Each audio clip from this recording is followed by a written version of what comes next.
हमारे देशवासियों की आकांक्षाएं, उनके एस्पिरेशंस, हमारे नौजवानों की ऊर्जा हमारे देश के सामर्थ्य के साथ जोड़ करके हम आगे बढ़ने की एक ललक लेकर के चल रहे हैं। मुझे विश्वास है रोजगार और स्वरोजगार नए रिकॉर्ड के अवसर पर हम काम किया है। प्रति व्यक्ति आज आय दोगुनी करने में हम सफल हुए हैं। ग्लोबल ग्रोथ में भारत का योगदान बड़ा है। भारत का एक्सपोर्ट लगातार बढ़ रहा है। विदेशी मुद्रा भंडार लगातार बढ़ा हुआ है, पहले से 2 गुना पहुंचा है। ग्लोबल संस्थानों का भारत के प्रति भरोसा बढ़ा है। मुझे विश्वास है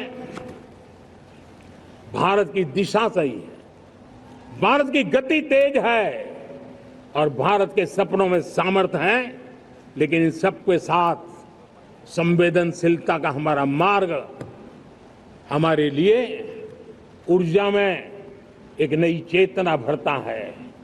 मम भाव हमारे कार्य की शैली है। समभाव भी चाहिए, मम भाव भी चाहिए, उसको लेकर के हम चल रहे हैं। साथियों, मैं जब कोरोना काल को याद करता हूं, कोरोना की वैश्विक महामारी के बीच सबसे तेजी से इकोनॉमी को बेहतर बनाने वाला कोई देश है तो वो देश भारत है। तब लगता है कि हमारी दिशा सही है। जब जात पात मत पंथ ऊपर उठकर हर घर तिरंगा फहराया जाता है, तब लगता है देश की दिशा सही है। आज पूरा देश तिरंगा है, हर घर तिरंगा है। न कोई जात है, न कोई पात है, न कोई ऊंच है, न कोई नीच है, सभी भारतीय है। यही तो हमारी दिशा की ताकत है। जब हम 25 करोड़ लोगों को गरीबी से बाहर निकालते हैं, तब हमारा विश्वास पक्का हो जाता है कि हमने गति को बराबर मेंटेन किया है और सपनों को साकार करना दूर नहीं है। जब 100 से अधिक आकांक्षी जिले अपने अपने राज्य के अच्छे जिलों की स्पर्धा कर रहे हैं, बराबरी करने लगे हैं, तो हमें लगता है कि हमारी दिशा और गति दोनों सामर्थ्यवान है।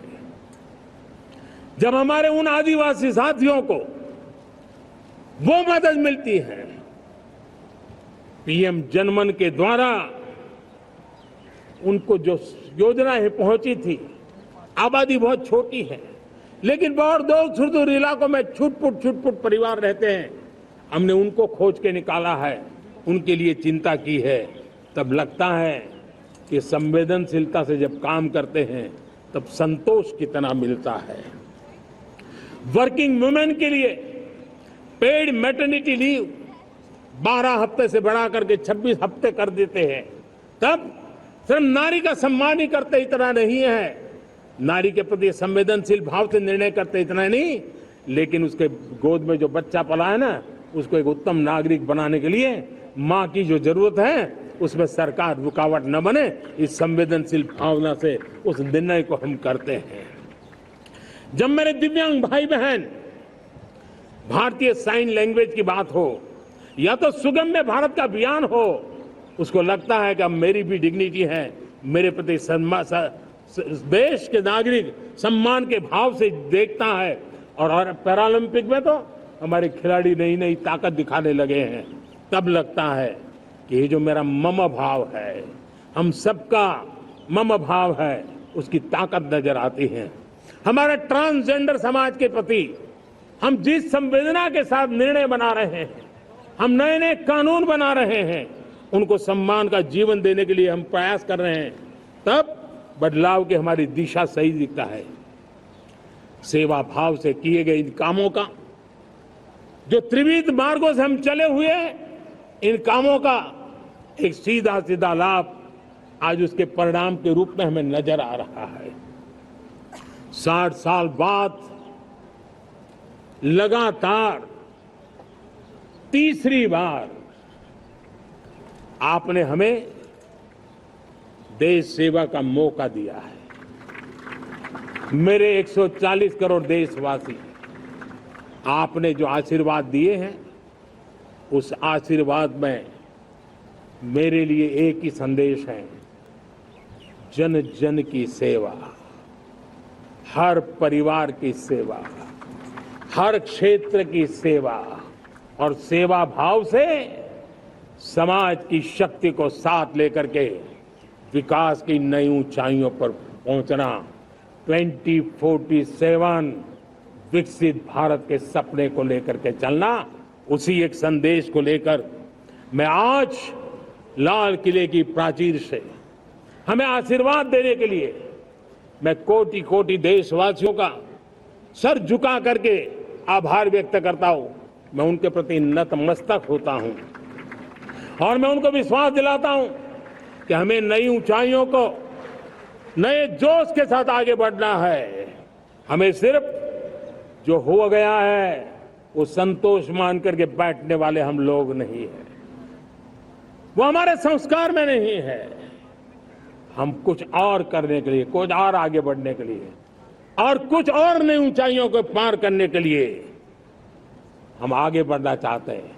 विकास को, समृद्धि को, सपनों को साकार करने को, संकल्प को लिए जीवन खपाने को हम अपना स्वभाव बनाना चाहते हैं, देशवासियों का स्वभाव बनाना चाहते हैं। मेरे प्यारे देशवासियों, आज नई शिक्षा नीति बहुतेक मात्रा में कई राज्यों ने उसको अच्छा इनिशिएटिव लिए है और उसके कारण आज एक 21वीं सदी के अनुरूप हमारी शिक्षा व्यवस्था को जो हम बल देना चाहते हैं और विकसित भारत के सपने के लिए जिस प्रकार से मानव समूह तैयार करना चाहते हैं, नई शिक्षा नीति बहुत बड़ी भूमिका अदा।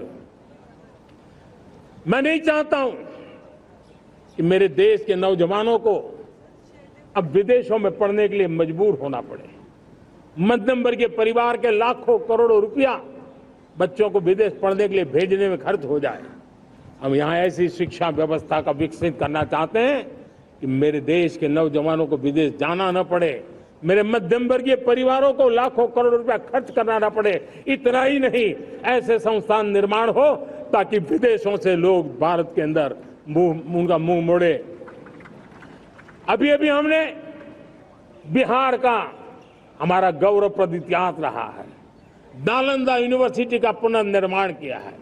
फिर से एक बार नालंदा यूनिवर्सिटी काम करना शुरू कर दिया है, लेकिन हमें शिक्षा के क्षेत्र में फिर से एक बार सदियों पुराने उस नालंदा स्पिरिट को जगाना होगा, उस नालंदा स्पिरिट को जीना होगा, उस नालंदा स्पिरिट को लेकर के बड़े विश्वास के साथ विश्व की ज्ञान की परंपराओं को नई चेतना देने का काम हमें करना होगा। मुझे पक्का विश्वास है कि नई शिक्षा नीति ने मातृभाषा पर बल दिया है। मैं राज्य सरकारों से कहूंगा, मैं देश की सभी संस्थानों से कहूंगा कि भाषा के कारण हमारे देश की टैलेंट को रुकावट नहीं आनी चाहिए, भाषा अवरुद्ध नहीं होनी चाहिए। मातृभाषा का सामर्थ्य हमारे देश के छोटे छोटे गरीब से गरीब मां के बेटे को भी सपने पूरा करने का ताकत देता है और इसलिए हमने हमारी मातृभाषा में पढ़ाई, जीवन में मातृभाषा का स्थान, परिवार में मातृभाषा का स्थान, उसकी ओर हमें बल देना होगा। मेरे प्यारे देशवासियों, जिस प्रकार से आज विश्व का बदलाव नजर आ रहा है और तब जाकर के स्किल का महत्व बहुत बढ़ गया है और हम स्किल को और नई एक ताकत देना चाहते हैं। हम इंडस्ट्री 4.0 को ध्यान में रख करके हम स्किल डेवलपमेंट चाहते हैं। हम जीवन के हर क्षेत्र में, हम एग्रीकल्चर सेक्टर में भी कैपेसिटी बिल्डिंग करके देने के लिए स्किल डेवलपमेंट चाहते हैं। हम तो हमारा सफाई का क्षेत्र हो, उसमें भी एक नए स्किल डेवलपमेंट की ओर बल देना चाहते हैं और हम स्किल इंडिया प्रोग्राम को बहुत व्यापक रूप से इस बार लेकर के आए हैं। बजट में भी इसका बहुत बड़ा इस बजट में इंटर्नशिप को भी हमने बल दिया है ताकि हमारे नौजवानों को एक एक्सपीरियंस मिले, उनकी कैपेसिटी बिल्डिंग हो और बाजार में उनका ताकत दिखाई दे। उस प्रकार से मैं स्किल युवाओं को तैयार करना चाहता हूं और जिसे कई बार और दोस्त